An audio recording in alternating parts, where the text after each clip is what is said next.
up behind the safety car, the US-style rolling start. Here's how they line up. Race 2, Turtle Wax Trans Am. Hernan Brook, we know. Grice and Kelly on the second row. McCorkindale going well. And Nick Carroll, the hardest fought, 6th position of his career, I think. Brett Holdsworth, Nash Morris next, Lockie Dalton. And Jet Johnson worked his way up from 13th inside the top 10 in a really impressive drive in race 1. Thornborough just outside it, so too Girton, Barber and Pappas. Hugh McAllister from Young, just up the road, couple of hours in country New South Wales. Brock Bowley, Sean Richardson, the Queenslander, Jackson Rice, Craig Scatella and John Hollinger. And the final 2 rows of what will now be a 24-car grid sees James Simpson, John Harris, Cody Bircher from Orange just up the road, and Mark Crutcher off the back of the grid. So the field will line up 2 by 2 down Conrod Straight. We'll send them loose for another 9 laps here at Mount Panorama, and that person will be enjoying the fact that there are Ford Mustangs at the front of the field, Matt Nolte. Pretty much everywhere, aren't they, right now? The Mustangs dominating here in the early stages of the Trans Am Series.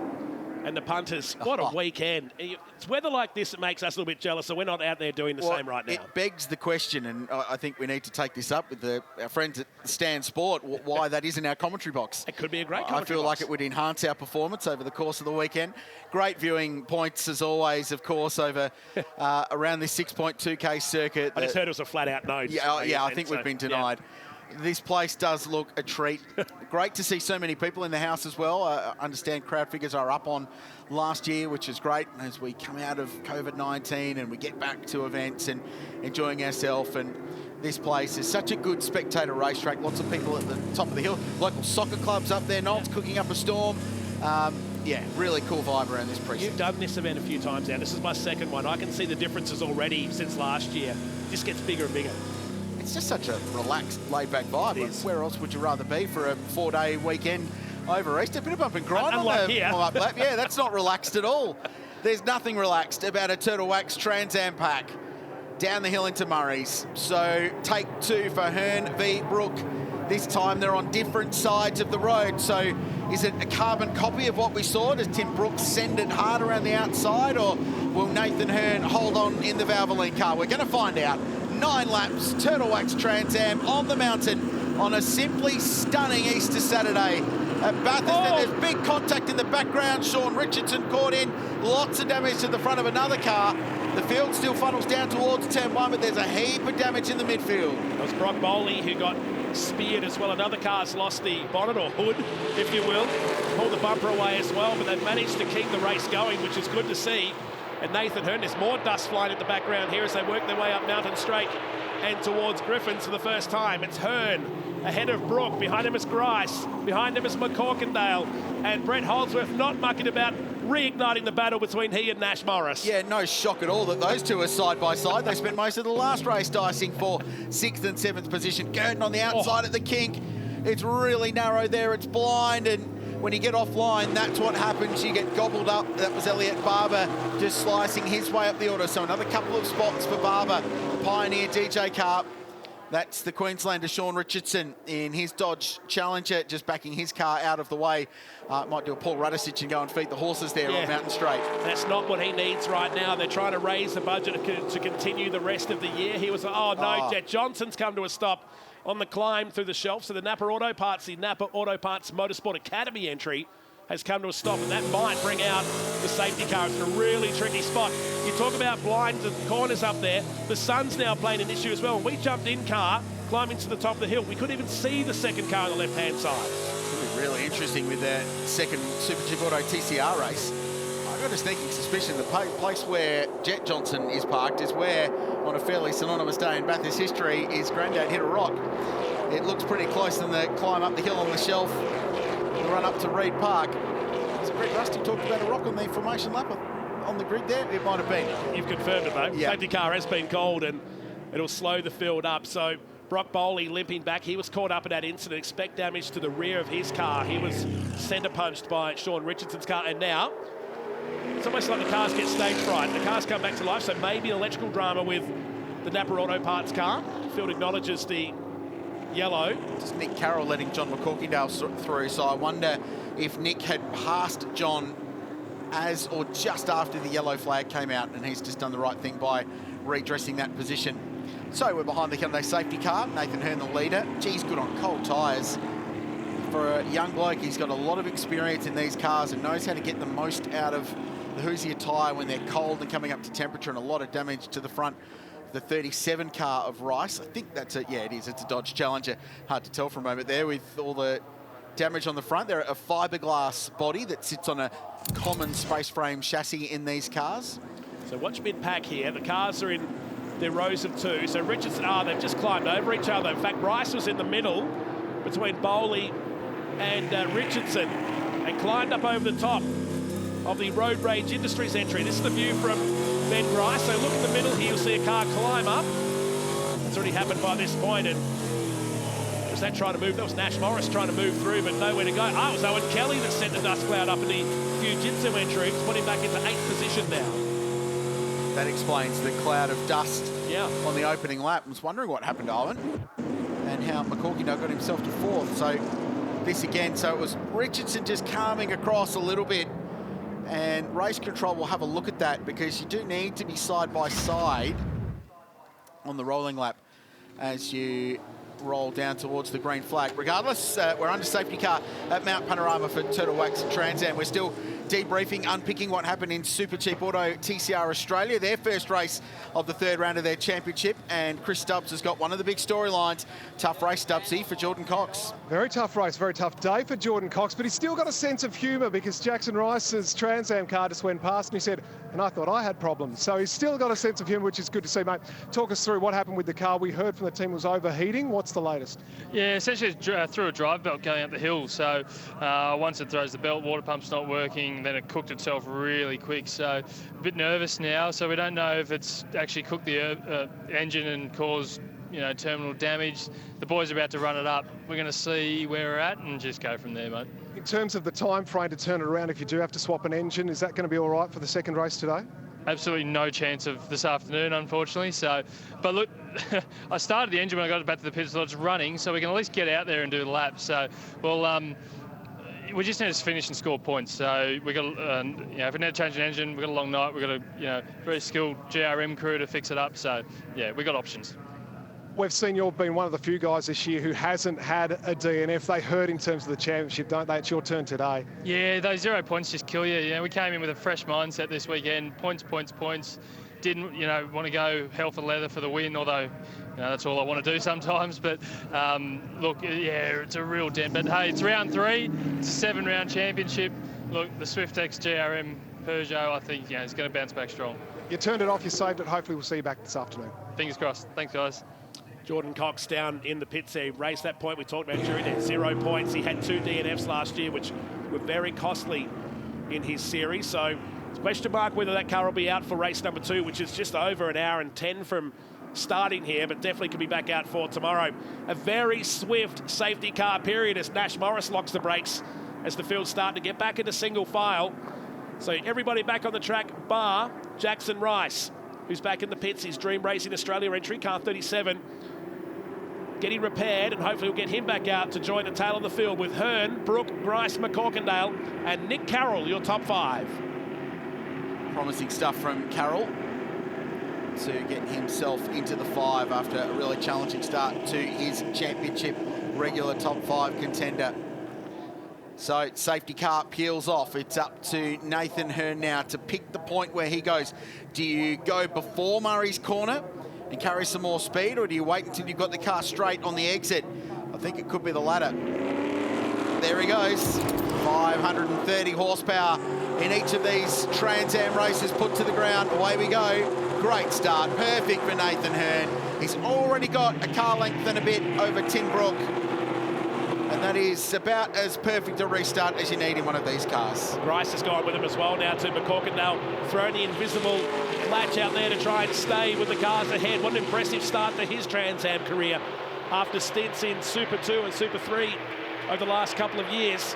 But it's Hearn leading the way up to the top of Griffins here on the restart lap. Lap 3 of 9 here in the second race of the weekend. Tomorrow's 11-lap race will be the curtain raiser to the High Tech Oils Bathurst 6 hour, with qualifying to come for that this afternoon.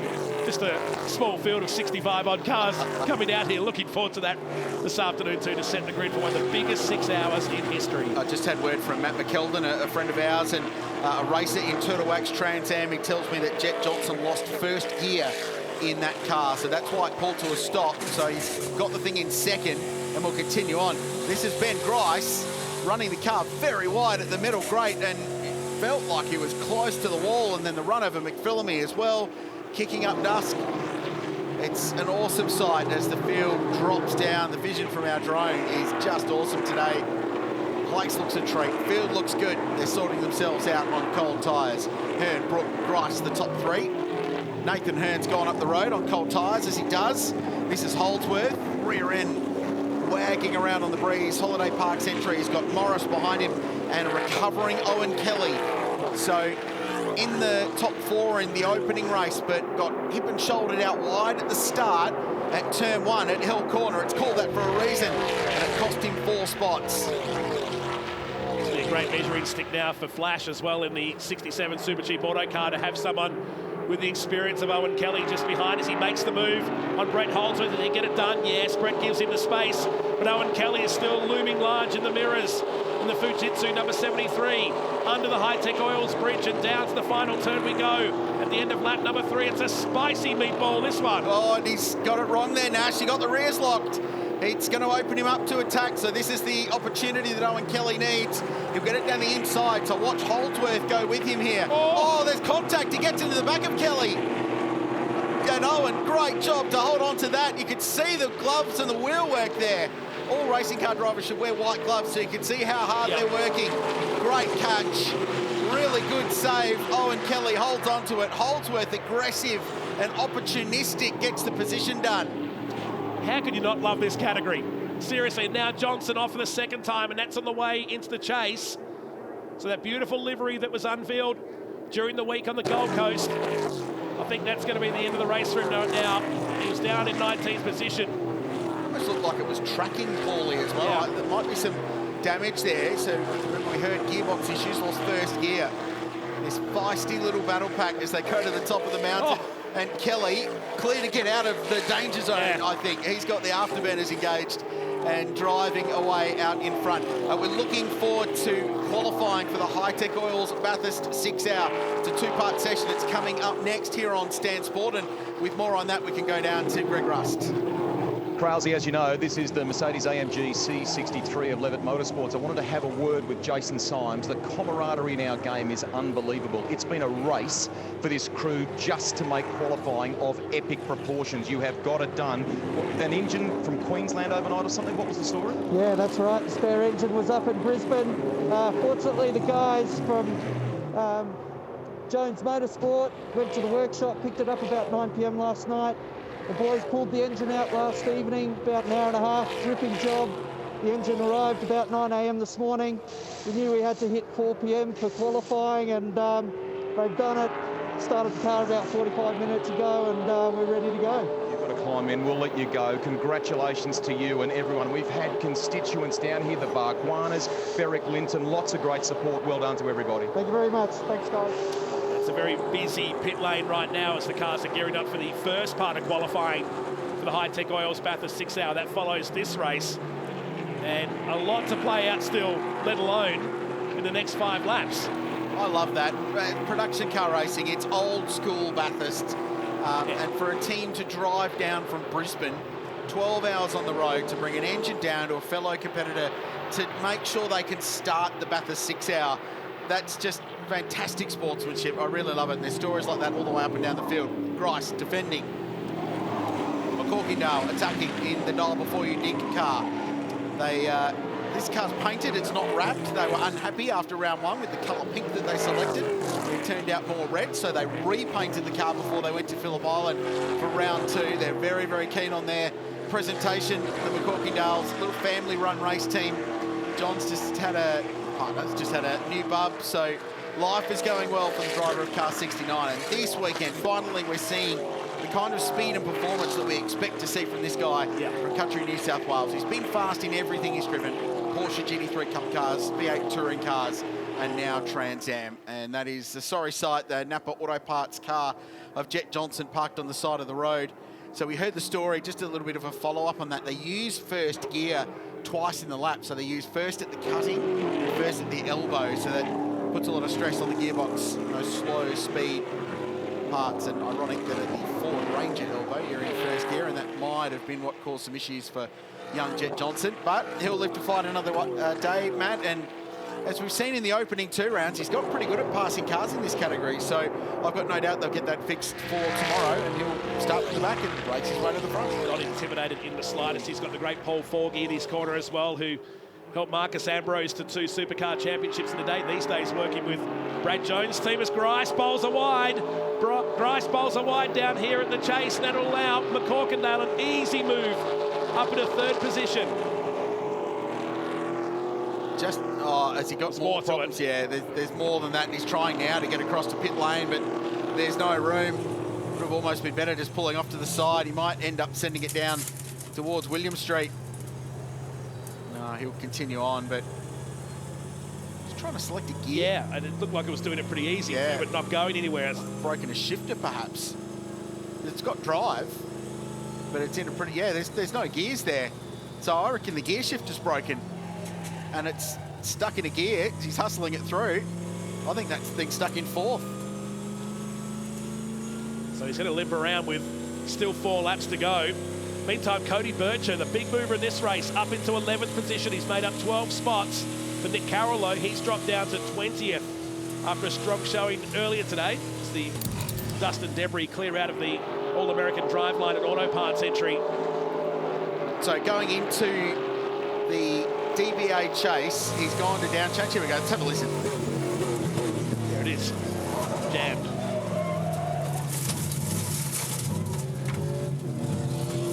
I reckon that's broken a gear selector, gear shifter.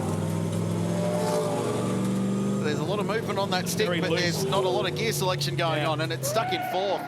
So I think he's gone there. He's tried to down change, and the thing stayed in 4th gear, which is why you can hear him lock the brakes. He's got on the brake pedal because they use the down changing as engine braking to help slow the car. And Pappas, that was having a spin down there at Murray's Corner in front of the museum. What a shame for Ben Grice, and we spoke about the horror luck that he's had this year, and that just continues the story, running in 3rd place. Strange little turn of events that was, though. And the gearbox, the drivetrain in these cars is pretty well known for being bulletproof. They're very understressed as an engine package, certainly. Only reference just over 6,000 RPM. Get long life and lots of durability out of them. As we see Cody Bircher, you just mentioned how many positions he's made up. 12 spots, he's 11th now. Could be more, he's looking racy. Ian Thornborough heading the group of cars here in the Sydney Property Care entries, up 3 positions inside the top 10 now, along with Elliot Barber and Kyle Girton, who's looking to make the move on the Pioneer DJ entry, car 27. And Cody Bircher might just get an extra couple of positions here for good measure without really having to try. Girton covers him off as they head up pit straight here. Lap 7 of 9.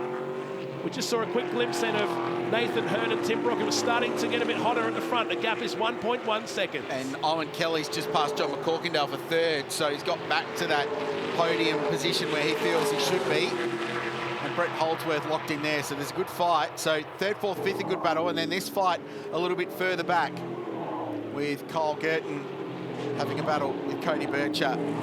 Up 12 spots, Girton up 2 from where he started. Hugh McAllister just in behind. Oh, boys from country New South Wales right in the fight there. Through Young on the way up here. Nice little town. Country New South Wales is genuinely a lovely part of Australia to come and visit. How busy the town's been. Yeah, and some of them had a rough time with all the rain and everything going on in recent times, but they're all punching on, and yeah, they're very, very busy. Great part of the world to come and visit this time of year. Make sure you put it in your diary for 2023 Easter. Come to Bathurst, see the sights, staples and car racing. So McCorkindale's now under pressure from Brett Holdsworth. He'd very much love to see himself in 4th place at the end of this race in his Chevy Camaro. Owen Kelly's cleared out. And you mentioned that fight. Brooke They've got the margin down to 1.1, but it's back out to 1.8 at the moment. So this has been a good push lap from Nathan Hearn. Lap 7 of 9, 3 to go at Mount Panorama. It's like he lures him in going, come on, come on. It just shows how much power that car actually has. It sits at just 1.8 seconds. This is McCorkindale and Brett Holdsworth, who's suddenly on the scene here to make this a 3-car battle in the closing stages of the race. Top 2 guys haven't moved, but Cody Bircher will get the Mover and Shaker award for this one. He's on the verge of finishing in the top 10 here. And with 2 laps to go at the end of this, he may just do it. McCorkindale good under brakes, pulls a little bit of that margin out down into Murray's. Owen Kelly, but status quo at the moment. Nash Morris looking to catch them as well. Lap time check. McCorkindale the quickest of the group last time round. Actually just did his personal best lap of the race at a 2-minute 12.87. Fastest lap of the race set on lap 5 by Nathan Hearn. That guy out in front with a 2:11.70 and confirming this will be the last lap. So it shows the gap between the field as they make their way up towards Griffins on the final lap of the race. Nash Morris must be feeling a bit lonely out there now. He had 2 rivals out there that he was battling with in race number 1 and at the start of this race here today.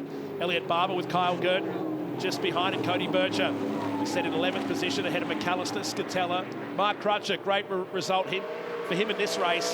That car DNF'd earlier today in the very early stages. But this guy, you kind of wish we had SVG here right now, don't you? This would have been amazing to watch between these two. This guy absolutely dominating this category. If you missed the news, SVG, Shane Van Gisbergen, was going to drive this weekend for Tim Shaw. But with COVID protocols out, he's unfortunately had to sit in the weekend. And Shaw is watching that, they're going, this would have been a good race battle. Down towards Ford Ranger elbow we go on this, the last lap. Tim Brook will be happy with the point score. Owen Kelly will be happy with this result too. The 73 car will be happy to get some more points next to his name after some issues earlier on. And John McCorkindale, P4 as well. It's a really impressive drive. Chipping away at it, said he's getting closer and closer to the pace. And the talent at the pointy end of this field is as good as any series in the country. So he's getting closer to the front. That's great to see. This has been a really emphatic drive from Nathan Hearn, though. Once again, measured, controlled, aggressive, and just managed the margin. Tim Brook, he's dropped it off the road at the DBA chase. It was never going to be a challenge for the lead, but it shows how hard they're pushing. On the final lap, race 2, Turtle Wax Trans Am. It's going to be a double victory on Easter Saturday at Mount Panorama. Nathan Hearn does it in style, gets another one to his CV and builds another 8 points to his championship leader. Holdsworth got there on the final lap. He just got past and picked the pocket of John McCorkindale. So Holdsworth, who has been one of the raciest drivers of the weekend so far, works his way up to 4th place. Good drive. From 7th. He just right to the finish line and got it done there by just 0.2 of a second. Nobody was catching the defending champion here today in race number 2. This is further down the field for the guys outside the top 10 who are coming through to finish the race. That gives you an idea of how big the margin was from 1st down to 20th. Yeah, quite a lot of field spread, even with that early safety car. So these guys will bring it home. It's Hollinger in the 23 car. Love the jet black livery with the big 23 up the side. And Pappas will launch an attack on the final corner. They race right to the bitter end in Turtle Wax Trans Am. And he'll grab that spot away. So 15th position in the end with Hollinger and Simpson across the line. That's the scene at Mount Panorama. That's the results at the end of Turtle Wax Trans Am for Saturday. They've got one race to go. Owen Kelly on the podium, so he went 4th, 8th, 3rd in the space of 8 laps. Not a bad day at the office. Great result. Holdsworth, the man of the race here today, no doubt about it. The Breeze Holiday Parks entry, getting McCorkindale at the line. Nash Morris in 6th ahead of Lockie Dalton. Eden Thornborough in 8th. Elliot Barber and Kyle Gurton finishing in position number 10. Cody Bircher, the big mover today, up 12 positions to finish in 11th. The Hugh McAllister, Craig Scatella, Mark Crutcher, and Chris Pappas back there in 15th. Nick Carroll back to 20th. Gee, it's been a tough season for him. And Ben Grice, the other one worth talking about, who was running third in that. Jet Johnson too, with what we suspect was a gearbox issue in the Napa Auto Parts car. And then more dramas that saw it parked down at the DBA Chase at the end of that race. In Turtle Wax Trans Am victory lane with Owen Kelly third place today. That was hard fought. Do you feel like you're unlocking some of this car now, or not quite there yet? Yeah, we're definitely getting it better each run. Got caught out there a little bit at the start. The thing just didn't turn. I'm not sure if Gricey gave me all the room required, but probably not. He was probably all right. But no, we're definitely getting it better, and just got to thank Fujitsu and Empire Machinery, TH, everyone that supports us. We're heading in the right direction. A lot of late nights last night, so maybe a little bit of sugar there. Well done. That's Owen Kelly in third place. In second place, we've got, here he is coming running in. You told us, Tim, after race 2 that you didn't maybe have race 1 rather, that you may not have had an answer for Nathan. Did you take a swing at it with this car? Did it not give you the yield? Where were you at there? Yeah, look, I think in all we were probably closer. I'm just losing too much across the top. Our first and third sector is really strong. Might just have to grow a bit of a bigger set and have a dip tomorrow. Well, it's points. That's a good job. Well done. Second place in that one. 2 from 2 for you. This place is just special, isn't it? Yeah, I'm loving it so far, and we made a few minor changes to the car since we've actually rolled out of the truck, and yeah, it's been good all race, all weekend. So yeah, I'm stoked, really, lost for words. It's been an awesome weekend. So the weekends you come to the track, car's quick out of the truck, and you don't have to do stuff all. It's just the most relaxing. It's what we enjoy about sport. Great job. And Matty, as we go to you, I think so far something like 11 of 15 weekends so far this year. This bloke's been in a race car, clearly paying dividends.